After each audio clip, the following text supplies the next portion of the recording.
এই ছাত্র সমাজ বলে কি কোনো সংগঠন আছে বা কোনো দল আছে কি? এই কয়েকদিন ধরে সোশ্যাল মিডিয়ায় একটি পোস্টার ঘুরে বেড়াচ্ছে এবং সেখানে বলা হয়েছে ঠিক এরকম, দফা 1 দাবি 1 মমতার পদত্যাগ। 26 আগস্ট 2024 মধ্যে মুখ্যমন্ত্রী পদত্যাগ না করলে 27 আগস্ট 2024 বাংলা জুড়ে ছাত্র সমাজের ডাকে নবান্ন চলো, দুপুর 2টো। প্রত্যেক পরিবার থেকে অন্তত একজন করে আসা চাই। ছাত্র সমাজ দিচ্ছে ডাক, মমতার নিপাত যাক। ভয়ঙ্কর পোস্টার। মমতা মুখ্যমন্ত্রী, তাকে নিপাত যাবে কেন? কিসের নিপাত? কেন নিপাত? নিপাত মানে যেটা সংসদ ডিকশনারি বলছে যে তাকে মেরে ফেলা হবে, তাকে শেষ করে দেওয়া হবে, তাকে সে মারা যাবে, ইত্যাদি ইত্যাদি। নিপাত, নিপাত করা, একেবারে অস্তিত্ব বিলোপ করে দেওয়া। কিন্তু এই ছাত্র সমাজ বলে কি কোনো সংগঠন, ছাত্র সংগঠন আছে বা কোনো দল আছে কি ছাত্র দল বলে? অন্ততপক্ষে আমার জানা নেই, এবং আমি যতদূর জানার চেষ্টা করেছি কারোরই এরকম জানা নেই। তবু কেন এরকম পোস্টার? কারা ছাপালো?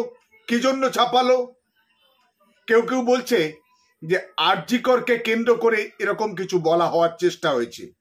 সেরকম আরজি করের তো কোনো উল্লেখ নেই। আরজি করের যে ভিকটিম, যে নির্যাতিতা, তার ন্যায় বিচারের দাবিরও কোনো উল্লেখ নেই। তাহলে কেন মমতার পদত্যাগ? দফা 1 দাবি 1 মমতার পদত্যাগ। আসলে এই বাংলায় অশুভ শক্তি একটা, যারা রাজনৈতিকভাবে তৃণমূল কংগ্রেস বা মমতা ব্যানার্জির কাছে পেরে উঠতে না পেরে তারা ঘুর পথে চালাকি করে, হঠকারিতা করে, হতাশা থেকে তারা বাংলাকে অস্থির করতে চাইছে, অরাজকতা সৃষ্টি করার চেষ্টা করছে। তার মধ্যে কিছু কিছু নেতা আবার প্রকাশ্যে হুমকি দিচ্ছে ওই 27 তারিখে নবান্ন অভিযানে নাকি অ্যাসিড বৃষ্টি হবে। কেউ কেউ বলছে আবার যে নাকি গুলি চলবে, ইত্যাদি ইত্যাদি। কেন এমন হবে? আসলে এই সমস্ত শক্তি তারা আজকের এই মুহূর্তে দিশাহীন, কোন রকম কোনো এজেন্ডা নেই। নিজেদের মধ্যে পরস্পরের মধ্যে কাদা ছোড়াছুড়ি করছে প্রতিদিন, প্রতি মুহূর্তে। তাই দিশাহীন একটা গোষ্ঠী, একটা গ্রুপ, যারা সাম্প্রদায়িক শক্তি, আসলে সাম্প্রদায়িক শক্তি। সেই সাম্প্রদায়িক শক্তি, তাদের একটি ছাত্র সংগঠন আছে, এবং সেই ছাত্র সংগঠন নাকি শুধু ভারতবর্ষের নয়, তারা দাবি করে পৃথিবীর মধ্যে সবচেয়ে বড় ছাত্র সংগঠন নাকি তাদের। তারাই কি আছে এই পোস্টারের পেছনে, এই নবান্ন অভিযানের ডাক দেওয়ার পেছনে? থাকতে পারে, কিন্তু তারা এই নবান্ন অভিযানের ডাক দিয়ে ছাত্র সমাজের ডাকে বলে তারা বিভ্রান্ত করছে কেন? তাদের সৎ সাহস নেই, তাদের যোগ্যতা নেই, তাদের সে রাজনৈতিক ক্ষমতা নেই যে তারা তাদের নিজেদের নামে লোককে সংগঠিত করবে, ছাত্রদের সংগঠিত করবে, ছাত্রদের আহ্বান করবে যে কোনো আন্দোলন, যে কোনো মুভমেন্টে। কিন্তু তা না করে কোনো ইস্যু নেই, কোনো কিচ্ছু নেই। 1 দফা 1 দাবি মমতার পদত্যাগ। মমতার পদত্যাগ কেন? কোন জায়গায়? আরজি কর বা অন্য কিছু? তার কোনো উল্লেখ নেই। আসলে এই সমস্ত অশুভ শক্তি তারা আজকের মানুষকে বিভ্রান্ত করতে চাইছে। আজকে সারা বাংলা যেভাবে প্রতিবাদে, সারা দেশ যেভাবে প্রতিবাদে গর্জে উঠেছে জাস্টিস ফর আরজি কর, সেখান থেকে দৃষ্টি ঘুরিয়ে দিয়ে তারা আজকে নবান্নয় যাবে, সেখানে অ্যাসিড বৃষ্টি, গুলি চালনার গল্প নিয়ে আসা হচ্ছে। আসলে এরা সারা দেশ জুড়ে সমাজের সর্বস্তরে দাঙ্গা হাঙ্গামা সাম্প্রদায়িক মেরুকরণ, সাম্প্রদায়িক বিভাজন এবং কুৎসা এবং অপপ্রচার ছাড়া এদের কোনো পুঁজি নেই।